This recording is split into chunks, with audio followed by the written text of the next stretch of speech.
Pemirsa Khasana, fenomena yang banyak kita temui di masyarakat adalah menabur garam. Taburan ini diyakini bisa menghalau jin atau mengusir makhluk halus. Benarkah jin dan setan takut dengan garam? Apakah ini sekadar mitos atau fakta yang dianjurkan oleh Nabi SAW? Praktek semacam ini tidak pernah dikenal di zaman Nabi SAW. Namun, Nabi memang pernah menggunakannya saat beliau terkena sengatan kalajengking. Sebagaimana disebutkan dalam riwayat Baihaqi, saat itu Nabi disengat kalajengking di jari tangan ketika sedang sholat. Setelah sholat, Rasulullah keluar dan berkata, "Semoga Allah melaknat kalajengking. Ia tidak membedakan antara Nabi dan orang lain."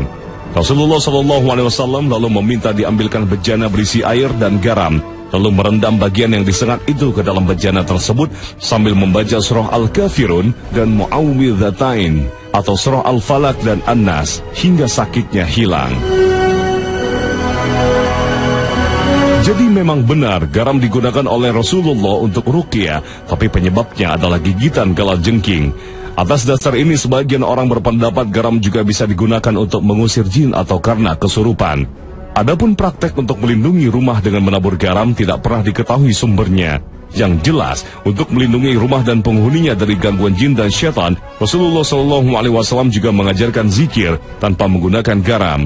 Di antara doa yang dibaca, barang siapa yang ketika sore membaca Bismillah illadzi la yadurru ma'asmihi syau'un fil ardi wala fis samawati wa huwas sami'ul alim 3 kali, maka tidak akan terkena musibah secara mendadak sampai pagi. Dan barang siapa yang membacanya ketika pagi 3 kali, maka tidak akan terkena musibah secara mendadak sampai sore.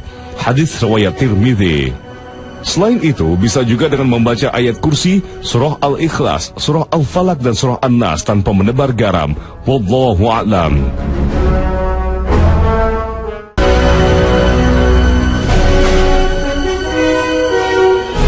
Pemirsa Khasana, fenomena yang banyak kita temui di masyarakat adalah menabur garam. Taburan ini diyakini bisa menghalau jin atau mengusir makhluk halus. Benarkah jin dan setan takut dengan garam? Apakah ini sekadar mitos atau fakta yang dianjurkan oleh Nabi SAW? Praktek semacam ini tidak pernah dikenal di zaman Nabi SAW. Namun, Nabi memang pernah menggunakannya saat beliau terkena sengatan kalajengking. Sebagaimana disebutkan dalam riwayat Baihaqi, saat itu Nabi disengat kalajengking di jari tangan ketika sedang sholat. Setelah sholat, Rasulullah keluar dan berkata, "Semoga Allah melaknat kalajengking. Ia tidak membedakan antara Nabi dan orang lain."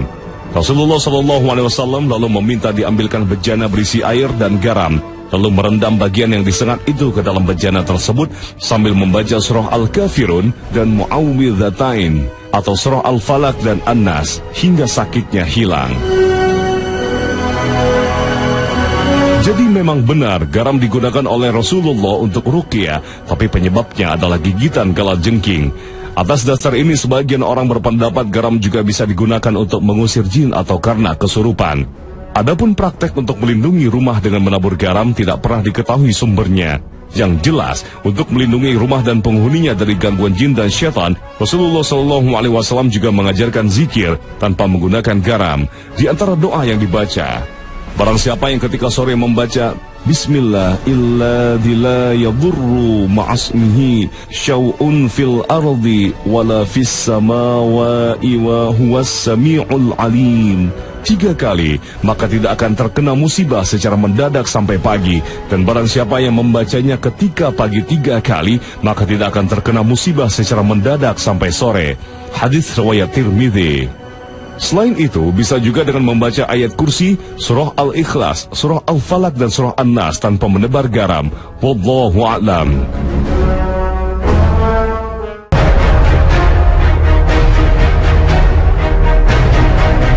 Pemirsa Khasana, pohon bidara begitu istimewa, padahal pohon ini banyak tumbuh di Indonesia. Menariknya, daun dari pohon ini begitu ditakuti jin, sehingga bisa menjadi racun bagi bangsa jin. Daun inilah yang biasa digunakan untuk mengobati sihir dan gangguan jin. Bagaimana menggunakan daun bidara untuk mengobati sihir atau gangguan jin? Wahab bin Munabbih, salah seorang pemuka tabi'in yang ahli dalam sejarah dan ilmu kedokteran, menyarankan cara menggunakan untuk pengobatan dan pengusir jin dengan cara mengambil 7 lembar daun bidara yang dihaluskan, kemudian dilarutkan dalam air dan dibacakan ayat kursi, surah Al-Kafirun, Al-Ikhlas, Al-Falaq, dan An-Nas.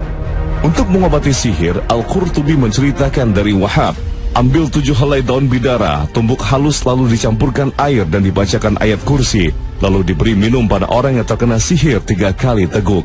Dan air di ember yang telah dibacakan ayat-ayat dan juga dicampur bidara dipakai untuk mandi, insya Allah akan hilang sihirnya. Dan diutamakan membaca Al-Falaq, An-Nas, juga ditambah ayat kursi karena ayat-ayat itu dapat mengusir syaitan. Selain untuk mengobati sihir dan gangguan jin, daun bidara juga bisa dipergunakan untuk bersuci bagi orang yang baru masuk Islam atau mu'allaf. Hal ini terjadi pada masa Nabi SAW saat ada seseorang yang akan masuk Islam, lantas Nabi SAW memerintahkannya untuk mandi dengan air dan daun sidr atau daun bidara. Hadits riwayat Nasa'i, Tirmidzi, dan Ahmad. Wanita bersuci dan haid juga disarankan dengan air yang dicampur daun bidara. Aisyah radhiyallahu anhu menuturkan, salah seorang di antara kalian wanita haid mengambil air yang dicampur dengan daun bidara, lalu dia bersuci dan memperbaiki bersucinya. Kemudian dia menuangkan air di atas kepalanya seraya menggosoknya dengan gosokan yang kuat sampai air masuk ke akar-akar rambutnya. Kemudian dia menyiram seluruh tubuhnya dengan air. Kemudian dia mengambil secari kain yang telah dibaluri dengan minyak mis, lalu dia berbersih darinya. Aisyah berkata, dia mengoleskannya ke bekas-bekas darah. Hadits riwayat Muslim, Aisyah. Masih ada manfaat daun bidara yang lain, dan inilah yang banyak dikenal di tanah air. Daun bidara biasa digunakan campuran untuk memandikan jenazah. Nabi SAW memerintahkan agar daun bidara digunakan sebagai campuran air memandikan jenazah putrinya Zainab. Atiyah berkata, Nabi SAW pernah menemui kami sedangkan kami kala itu tengah memandikan putrinya Zainab. Lalu beliau berkata, mandikanlah dia 3, 5, atau 7 kali, atau lebih dari itu jika kalian memandang perlu, maka pergunakan air dan daun bidara. Ummu Atiyah berkata, dengan ganjil, beliau bersabda, iya, dan buatlah di akhir mandinya itu tumbuhan kafur atau sedikit darinya. Hadits riwayat Bukhari, Muslim, dan yang lainnya. Lalu pohon bidara jenis apa yang memiliki khasiat semacam itu? Pohon bidara termasuk tanaman yang bisa tumbuh di berbagai kondisi, termasuk di kondisi yang kering. Oleh sebab itu, tumbuhan yang bernama Latin Ziziphus mauritiana tersebar secara alami di berbagai wilayah lain, seperti Aljazair, Tunisia, Libya, Mesir, Uganda, dan Kenya di Afrika. Di Asia, pohon bidara juga tumbuh subur, seperti Afghanistan, Pakistan, India Utara, Nepal, Bangladesh, Cina Selatan, Vietnam, Thailand, Semenanjung Malaya, Indonesia, hingga Australia. Tumbuhan ini bisa ditemukan mulai dari tepi pantai hingga daerah berketinggian 1000 meter di atas permukaan laut. Termasuk di Nusantara, tumbuhan ini menyebar secara merata di berbagai wilayah Indonesia. Di Indonesia memang banyak perbedaan pandangan mengenai pohon bidara ini. Ada yang bilang bidara yang biasa digunakan untuk ruqyah adalah bidara Arab, sedangkan bidara Cina dan bidara Jawa atau widoro atau yang sering disebut apel India tidak dapat digunakan untuk ruqyah. Tapi para pakar ruqyah menegaskan, bidara apel India buahnya bisa dimakan dan insya Allah dapat menghilangkan gangguan sihir yang menyerang perut. Perbedaan bidara Cina dan bidara apel India sama seperti perbedaan pisang Ambon dengan pisang jenis lainnya. Insya Allah, kedua-duanya sama-sama dapat dipergunakan untuk mengusir jin.